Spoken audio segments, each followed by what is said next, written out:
Hello, Northgate. I am so honored that I'm able to share a little bit with you guys. I want to talk about two things quickly. One, private islands. Two, fasting and ascension and how they correlate with each other throughout Scripture. Um, Private islands. How did I get to private islands? I was studying a little bit for a history test, and I looked up the island that it was kind of about, and I zoomed into it, and I saw a bunch of different islands around it, and I saw like homes on those islands. I was like, a person must have bought that island and built a home on there, and it was such a beautiful area and stuff. Um, and then I was like, man, people must want to live there constantly, you know?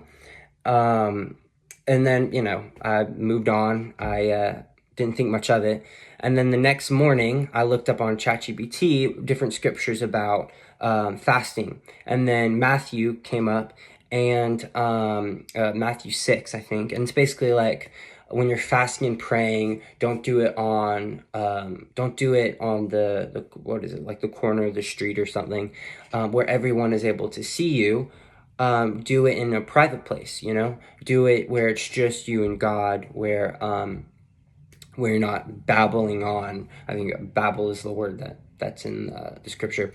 But when I saw the part of go into a room and shut the door behind you, I've always read that and I knew what that meant, but it kind of hit me a different way this time.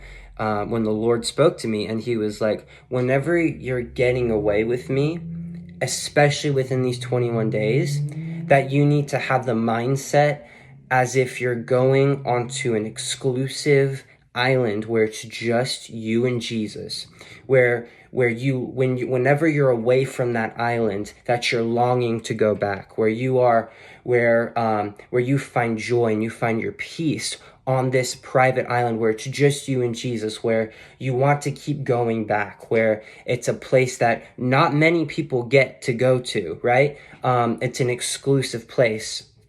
Exclusive, that word just popped into my mind. The word exclusive means not everybody gets it.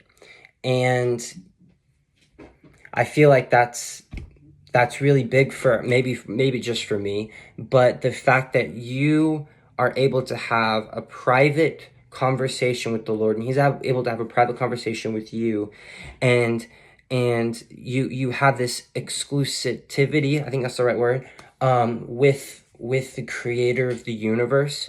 So private islands. Whenever we're on this 21-day fast, the Lord has been kind of renewing my mind in the sense of thinking of a fast as if it's a 21-day getaway, where you're getting away from all of these things that distract you in your day-to-day life, where you're just secluded with Jesus and it's just you and him.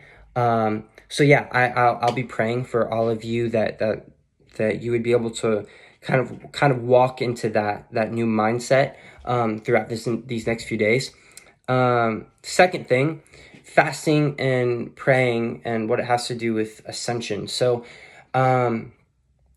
basically, the Lord brought me to Matthew, where the Lord is or Jesus is on the 40-day fast, and he goes to this high place, this mountain, where the devil tempts him.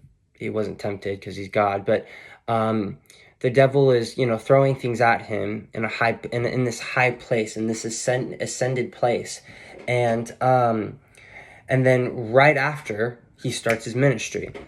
I feel like there's something about fasting and praying before a pivotal moment, before a turning point, and my computer turned off.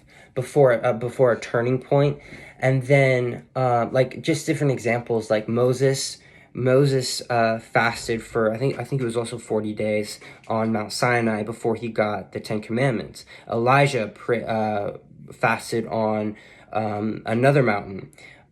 Even Israel fasted multiple times before ascending into a new city that was famously named the city on the hill, Jerusalem. Also, they fasted before they went to Bethel as well, actually, which is also a city that was elevated. So that's more of a physical manifestation of what fasting and ascension looks like. I feel like right now for our church, fasting and ascension is going to look more like we're fasting right now for these 21 days, getting away with Jesus, longing to go back, right?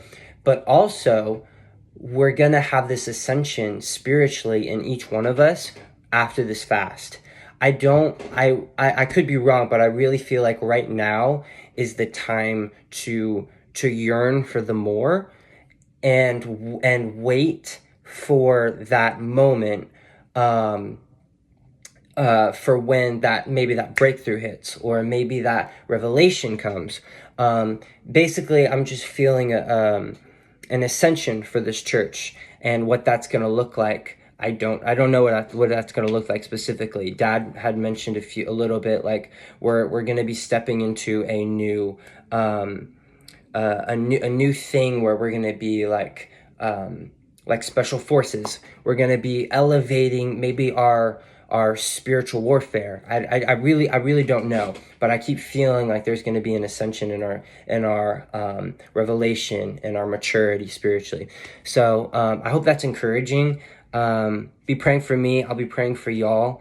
I love you guys so much, and I'll see you soon. Bye.